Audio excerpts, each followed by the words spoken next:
Assalamualaikum warahmatullahi wabarakatuh.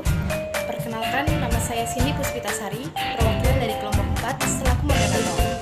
Pada pertemuan mata kuliah Pancasila kali ini, kami akan mempresentasikan hasil kerja kelompok kami tentang esensi artikel yang bertemakan Pancasila dengan judul Pancasila sebagai sumber hukum dalam sistem hukum nasional.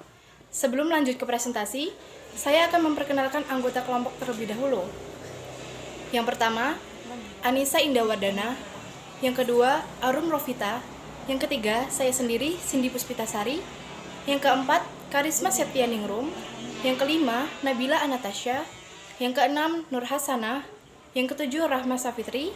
Dan yang terakhir, Septi Dian Saputri. Berikut presentasi dari kelompok kami. 1. Sekilas Pancasila. Pancasila memiliki dua kepentingan, yaitu pertama, Pancasila diharapkan senantiasa menjadi pedoman dan petunjuk dalam menjalani keseharian hidup manusia Indonesia baik dalam berkeluarga, bermasyarakat, maupun berbangsa.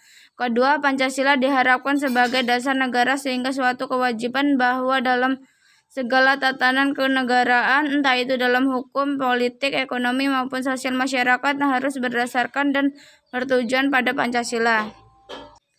2. Pancasila sebagai sumber segala sumber hukum.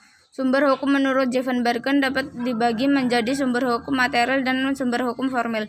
Sumber hukum material ini merupakan faktor yang pembentukan hukum, misalnya hubungan sosial, hubungan kekuatan politik, situasi sosial ekonomis, tradisi, pandangan keagamaan, kesusilaan, perkembangan internasional, keadaan geografis. Sumber hukum formil merupakan tempat atau sumber dari mana suatu peraturan memperoleh kekuatan hukum.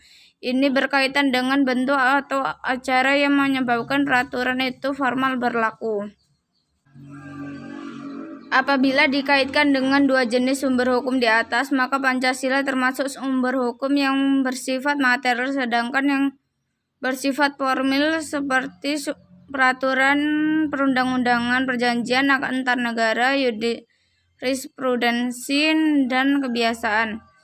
Pancasila sebagai sumber hukum material ditentukan oleh muatan atau bobot materi yang terkandung dalam Pancasila. Setidaknya terdapat 3 kualitas materi Pancasila, yaitu pertama, muatan Pancasila merupakan muatan filosofis bangsa Indonesia.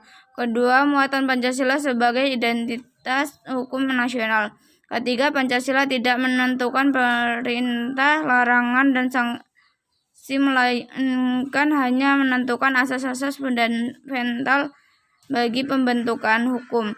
Meta juris. Ketiga kualitas materi inilah yang menentukan Pancasila sebagai sumber hukum material sebagaimana jika dijelaskan Sudikno Mertokusuma di atas.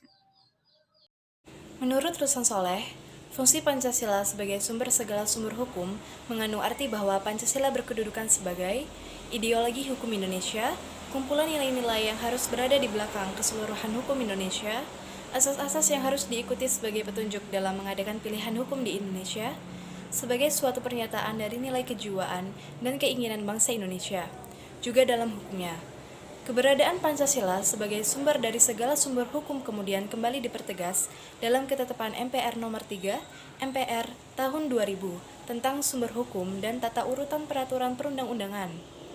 Pasal 1 TAP MPR itu memuat 3 ayat, yaitu yang pertama, sumber hukum adalah sumber yang dijadikan bahan untuk penyusunan peraturan perundang-undangan. Yang kedua, sumber hukum terdiri dari sumber hukum tertulis dan hukum tidak tertulis. Yang ketiga, sumber hukum dasar nasional adalah Pancasila sebagaimana tertulis dalam pembukaan Undang-Undang Dasar tahun 1945, yaitu ketuhanan yang Maha Esa, kemanusiaan yang adil dan beradab, persatuan Indonesia, dan kerakyatan yang dipimpin oleh hikmah kebijaksanaan dalam permusyawaratan perwakilan, serta dengan mewujudkan suatu keadilan sosial bagi seluruh rakyat Indonesia, dan batang tubuh Undang-Undang Dasar tahun 1945. 3. Reformasi dan tergerusnya Pancasila sebagai sumber segala sumber hukum. Presiden Soekarno secara konstitusional menandai berakhirnya kekuasaan Soekarno yang dikenal dengan rezim Orde Lama atau Orla. Sejak saat itu, kekuasaan pemerintah negara berada pada tangan Soeharto.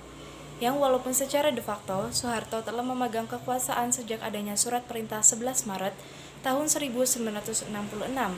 Status Soeharto secara konstitusional kemudian diakui dengan ketetapan MPRS nomor 44 MPRS tahun 1968 tentang pengangkatan pengemban ketetapan MPRS nomor 9 MPRS tahun 1966 sebagai Presiden Republik Indonesia. Kekuasaan Soeharto menandai rezim Orde Baru atau Orba dengan jargon terkenalnya Politikno Pembangunan Yes. Dalam mengemban kekuasaannya, Orba menerapkan Pancasila dan Undang-Undang Dasar tahun 1945 secara murni dan konsekuen. Hal ini kemudian dianggap sebagai suatu bentuk pengkultusan Pancasila sehingga Pancasila menjadi ideologi yang kaku dan tertutup. Segala segi kehidupan tidak boleh bertentangan dengan Pancasila. Akan tetapi, dalam penerapan Pancasila secara murni dan konsekuen tersebut, rezim Orba mempraktikkan kekuasaan otoritarian yang membelenggu kebebasan dan hak asasi manusia setiap rakyat Indonesia. Ketidakpuasan rakyat Indonesia kemudian mencapai puncaknya pada tahun 1998.